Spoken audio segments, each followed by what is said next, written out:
Canada's Parliament is set to pass a tough new crime bill. It's called the Safe Streets and Communities Act, and it's stirring up an emotional debate. On one side, politicians and victims groups who say we're soft on crime. On the other, critics who say the new measures will mean overcrowded prisons and a huge tax bill. So tonight, we take a look at whether putting more people behind bars will ultimately make us safer. Ottawa is about to crack down on crime, drug trafficking, violent offenders, child pornography. Soon, when police catch criminals, a new bill on its way to becoming law could mean they'll be behind bars for a lot longer. But critics of the move insist it will put many more men and women into an already dangerously overcrowded prison system. Kim Pate of the Elizabeth Fry Society says that's a recipe for disaster. We'll increasingly see the prisons becoming the warehouse for those who will not and cannot be met somewhere else, and they'll be increasingly brutalizing warehouses. That warehousing is already happening, and the head of Corrections Canada knows it, says Correctional Ombudsman Howard Sapers. The Correctional Service's sort of worst case scenario projection right now is that about 1 in 3 cells will be double bunked. Inmates double and even triple bunked in some jails. A prison system bursting at the seams, and a new bill that will turn the pressure up another notch. This crime bill is actually 9 pieces of legislation rolled up into one. It covers everything from victims of terrorism to sexual offenses against children. Much of it is being well received and faces little opposition. But there are 2 aspects of this bill that are getting a lot of attention: mandatory minimum sentences for drug crimes and the elimination of house arrest in certain cases. It's these 2 measures that are expected to put a lot more people behind bars. Hello there. Hi, Minister. Carolyn Jarvis. Canada's Justice Minister Rob Nicholson says changes are necessary to create a safer society. I think all these measures are very reasonable, and I send out the correct message to people. First of all, don't get involved with this activity to begin with. Don't be selling drugs around schools. Don't be molesting children. Don't get on a plane somewhere and bring drugs into Canada, because there will be serious consequences.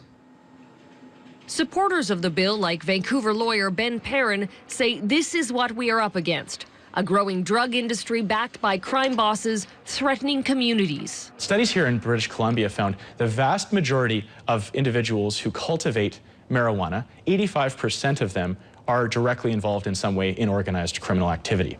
80% of the marijuana grow operation production in British Columbia is exported into the United States and other countries. And the vast majority of those who are apprehended never see a single day in jail. So are you saying that the sentences that our courts have been applying aren't just? They're not appropriate at all. It sounds simple. Crack down on crime, put more people behind bars, and streets are safer. You hear the same law and order message in the United States. But there, a decades-long war on drugs filled the prisons and left many states unable to pay the bill. Now, American wardens like Ken McKee are sounding surprisingly progressive. The culture over the past 20, 50, 70 years in terms of prison is lock them up. And that mindset is very tough to break down. Prisons too crowded and too costly. Faced with raising taxes to pay the ballooning bills, politicians decided on reforms to reduce the prison population instead. In high-crime states like Michigan, this is now seen as progress. A prison shut down, abandoned cells, and deserted prison yards, partly due to new prisoner-friendly programs. We're not going to rehabilitate you, but we're going to try to help you make better decisions. Michigan and other U.S. states are reversing the old lock-em-up approach, an approach that cost taxpayers billions and threatened to empty government coffers. In Canada, Pate says if tough-on-crime policies pass here, taxpayers will also be hurting. It's going to impact every single one of us. It'll impact your pension, my pension, impact my kids, whether they'll get an educational, post-secondary education. It'll impact their kids as to whether they have childcare. It'll impact future generations in terms of health care. It will be one of the biggest economic and fiscal disasters that we could embark upon, and it'll be the biggest social disaster. That impact adds up, one prisoner at a time. It costs $117,000 a year to keep a federal inmate behind bars. That's 3 times the average annual wage in Canada. A cell in a Canadian prison costs $320 a day, the price of a very good hotel room in downtown Toronto. Jen Sputek is one of the people who's been in those expensive cells. She spent half her life in custody for various crimes. It cost the Canadian taxpayer hundreds of thousands of dollars to keep her behind bars, an investment that never really dealt with her problems. If you do something wrong, if you break a law, then you should go to jail and do your time. But what do we do with those people after that? You know, we can't just send people to jail for 10 or 15 or 20 years and expect them to get out and be able to function in society. A child prostitute and convicted crack dealer, Sputek says tough on crime laws don't take into account each person's story. Nobody wakes up when they're 5 years old and thinks, I'm going to be a crack dealer when I grow up. I want to go to the penitentiary, or I want to be a child prostitute. Tougher sentencing means many more of those pricey prison cells, and that bill goes in part to the provinces. But Ontario and Quebec have said they won't pay for those new facilities, which prompted this response from the Prime Minister on Global's The West Bloc. There's constitutional responsibilities of all governments to enforce laws and protect people. And I think, I've seen the data. The people of Ontario and Quebec expect that their government will work with the federal government to make sure we have safe streets and safe communities. But Ottawa isn't answering all the questions. There's a price tag that goes with a promise to keep streets safe. No one is saying exactly how big it is or what it will do to the prisons. How many more people will this bill put in Canada's prison system? We have been very clear that we will make sure that the capacity is there, and I appreciate the fact that people are concerned. Hundreds, thousands, tens of thousands, there must be some. Any increase will be marginal in terms of overall. They'll have a look at this in a year or two and say, well, there wasn't this huge explosion that some of our critics that were talking about. Back in Michigan, the cost of their crackdown on crime in the 80s and 90s was so high, the state looked for ways to cut down the prison population.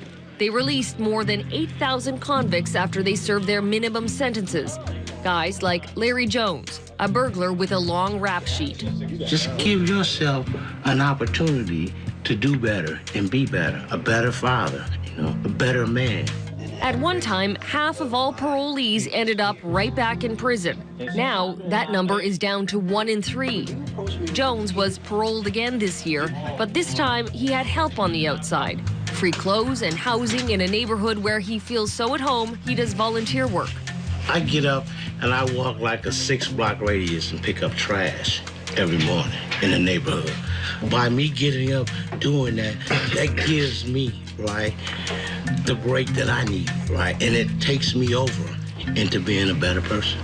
It's all subsidized by the state, a drastic departure from the tough talk they're used to south of the border. It's also a lot cheaper. Closing prisons saved the state of Michigan a whopping $300 million. In your opinion, somebody who's been in this industry for 20 plus years, is this program working? Yes, I believe it is. You're seeing people go out into the community and make it in the community and not come back into your prison. That's true. The recidivism rate is down. Prisoners aren't coming back to prison like they did in the past. Violent crime, regular crime is down in Michigan, and we're closing prisons. We've closed 14 prisons over the last number of years, including some camps. But there was more to the plan than programs and closing prisons.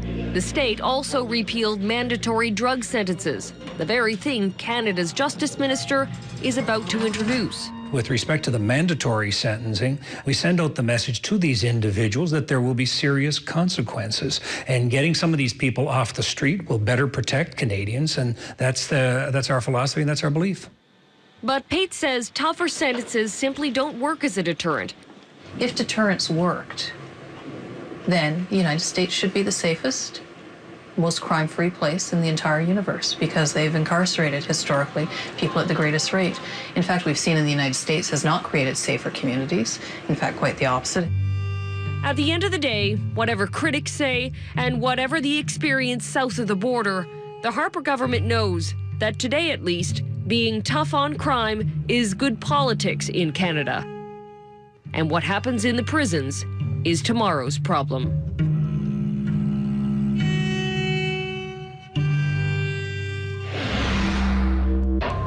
Next on 16 by 9 is the WWE. I am no danger to anybody in WWE. Beating up on this guy.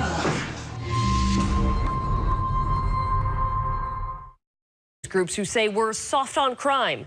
On the other, critics who say the new measures will mean overcrowded prisons and a huge tax bill. So tonight, we take a look at whether putting more people behind bars will ultimately make us safer.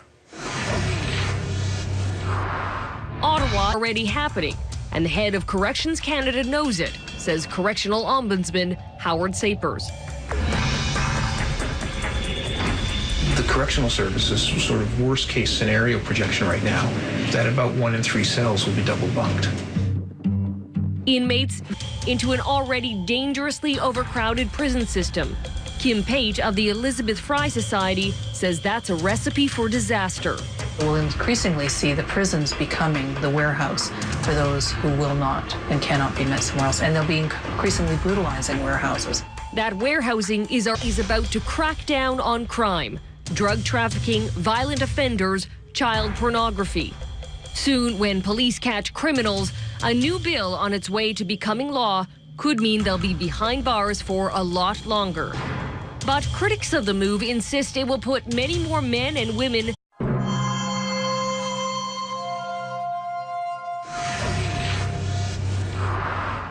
Canada's Parliament is set to pass a tough new crime bill.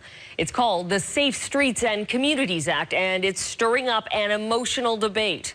On one side, politicians and victims